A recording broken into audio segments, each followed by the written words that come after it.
I think the most important thing about coming here is the opportunity to be with Coach Tucker, first of all, because he exemplifies the true meaning of a coach-player relationship. And me, I love that type of atmosphere because that's what I try to produce at my high school. A coach-player relationship where my door is open all the time. My phone is on all the time. And you want to just make sure that you can reach each child. You want to make sure that you have an impact on that child's life so then they can go on to be a productive person in the community. So they can go back and talk about you, so they can bring their kids back and see you because it's all about them. My goal, my road is through them. And so I saw that in Coach Tucker, and we talk about it. And to hear him talk about just yesterday, Coach, we're going to love everybody up. And that's what it's about. Trying to figure out how can we love each individual here? How can we be special to each individual here? How can we make an impact to each individual here? Because today, we got to make a difference. Today, we got to be special. And every day, we got to prove ourselves to them. That's why I'm here. The difference is that people cannot put the perception that they're young men.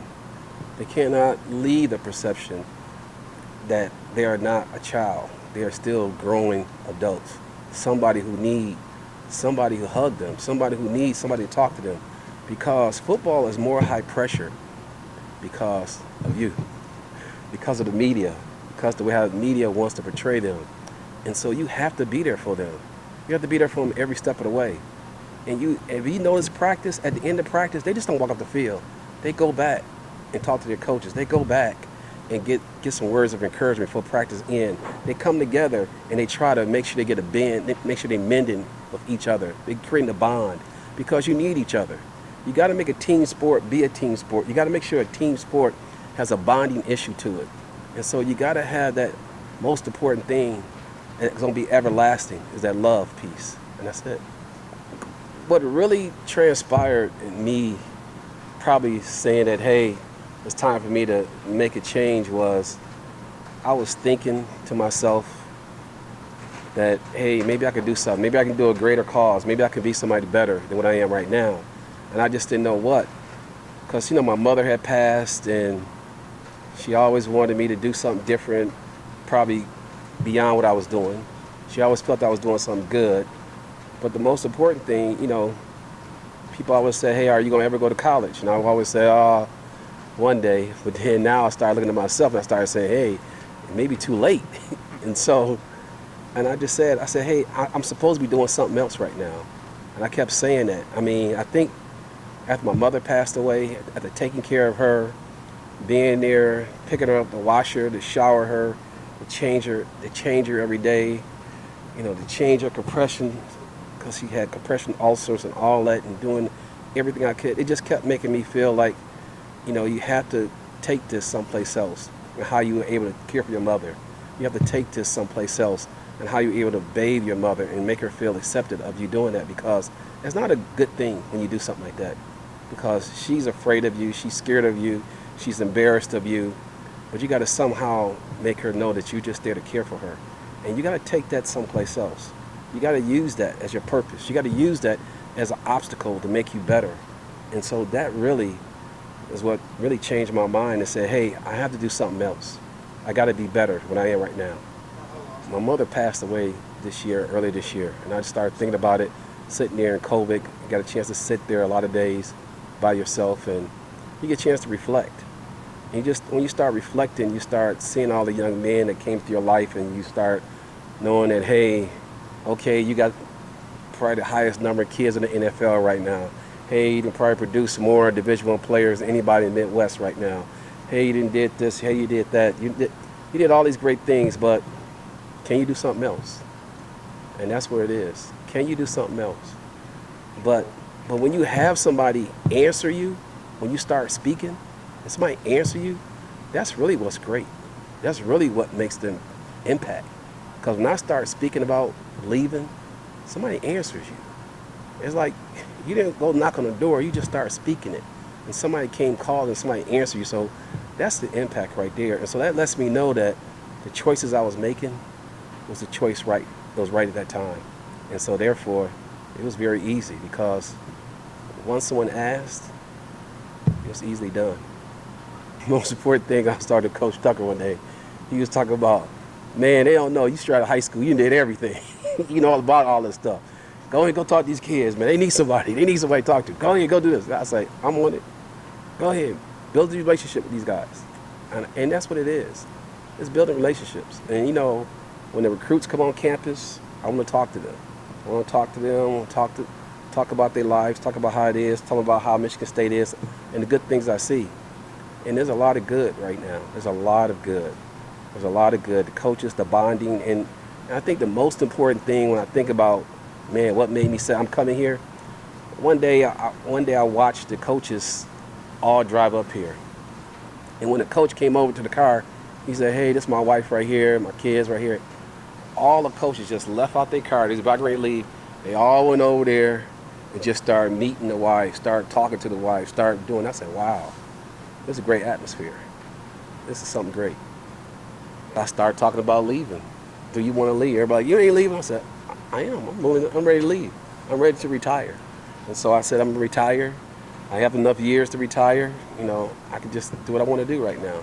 I want to stay here and coach." I said, "But I'm not going to be a teacher. I'm tired of correcting papers." I knew that for a fact. No more papers. No more papers. No more students. No more students' looks. I just want to do coach. And that was it. And so once they started talking about it, people started hearing me talk about it in the streets, and then they started hearing Coach Tucker talking about it and what he was talking about, and then they started talking about my name, and that was it. And that's how we both started clicking. I think it's great. I mean, it's funny how I watch him on the football field because it reminds me of me. And so I'm like, everybody, "What do you think?" I said, "Wow, that's how I act." Everybody said, I said, "Yeah, that's how I act at coaching." I said, "I'm probably worse than him though." And so, you know, and so it was kind of funny because they thought it was strange. I thought it was great because you got to be a person out there to motivate. You got to be a person out there who's going to emulate some type of spark to get people going each and every day. And you got to always recognize so they can be put on notice that we got to be better. Because you never can just be relaxed. You got to always remember that every day is a day for you to get better. And every day is a great day to get better. So today was another day where we can get better. And so that's how you make it every day. So that's good. And that's how I believe it. And I think right now the most important thing that I want to do is I want to open the door. I want to open the door to Michigan State to let people know that we're here for you. I want to be able to go in the public, talk to the coaches, meet with the coaches, and talk about Michigan State. I want to be able to really just emphasize the great things that can happen for you and your child as you come to college. Because a lot of people don't want to come to college. I didn't want to come to college when I was coming out of high school. I did not want to take another test. I did not want to write another paper.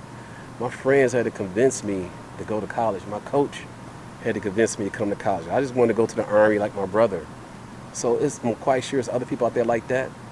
But the key thing is now, you just got to make sure people know you're here for them. You got to know about the programs here. And it's not about football. It's about the internships. It's about the job opportunities you're going to try to possess as you get out of here. It's about the people you're going to be trying to connect the young men with. It's about the coaches that's going to try to connect the young men with somebody else. And so that's what I want to talk about. Because you're going to talk about X's and O's every place. But you got to talk about the mentorship. You got to talk about the opportunities. You got to talk about the things that you're going to have a chance to be involved in, extracurricular activities. And that's what we want to talk about. That's what I'm here to talk about, because I think that's the most important thing. Because at my school, when I was back in high school, we talked about how you had to go out in the community and do work. We talked about how you have to do something at home. We talked about how you had to be a better person. And those are the things we talk about. And that's what I'm trying to produce here. The same type of person. I see the same type of man. I see the same type of program. So I just see myself right here as trying to just do better and be the better person I can be. So I'm impressed. I want to be here. I'm happy to be here. I'm excited. I'm excited. When I first got here, I was like, I kept hearing all these bad things. Oh, I can't pray. I said, I went over there after the first practice. I shook his hand. I said, "Man, you got it going on." He said, "What you think?" I said, "You got it going on." I say everybody was bam, bam, bam, bam, bam, bam, bam, bam, running, moving, and everybody knew what to do. You didn't have a lot of mistakes. You had everybody on point. Everybody was communicating. Everybody knew where to go. The kids knew the plays, and so it was like, wow, this is the first day of practice, and you guys know where to go, you know what to do.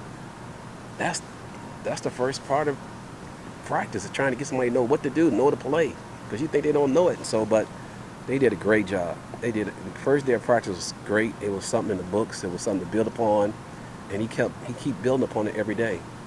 And now he's just trying to get to fine-tune things out, trying to turn the corner. And that's what it's about right now. Trying to get to fine-tune it, turn the corner to be better. I mean, you may not have a team full of Alabama and all that, but you got a blue-collar working team right here, and you got a hard working team. I don't know if you know about the Pistons, how everybody call them blue-collar workers. This is what you got here at Michigan State. You got some kids gonna stand out. They're gonna make a difference. It was very easy.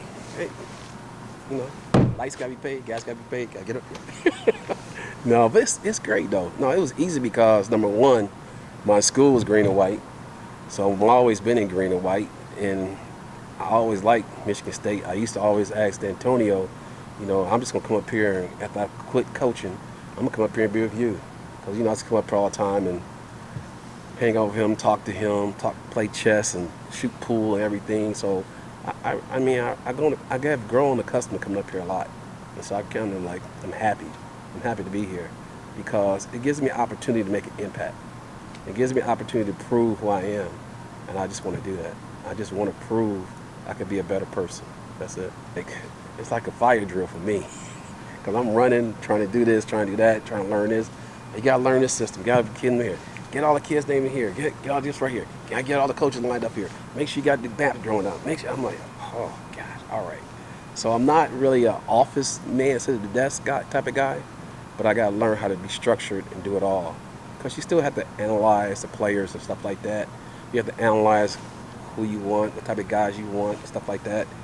And so you have to help out the coaches, talk to the coaches, and the most important thing is just really just trying to just get the coaches in the high school, get the coaches' school they're at, and just try to make sure that they can identify with me, they can identify with Michigan State, and they can identify with what we're doing, and they understand who Coach Tucker is and his staff, and why this university is important to them in their hometown. That's what's important.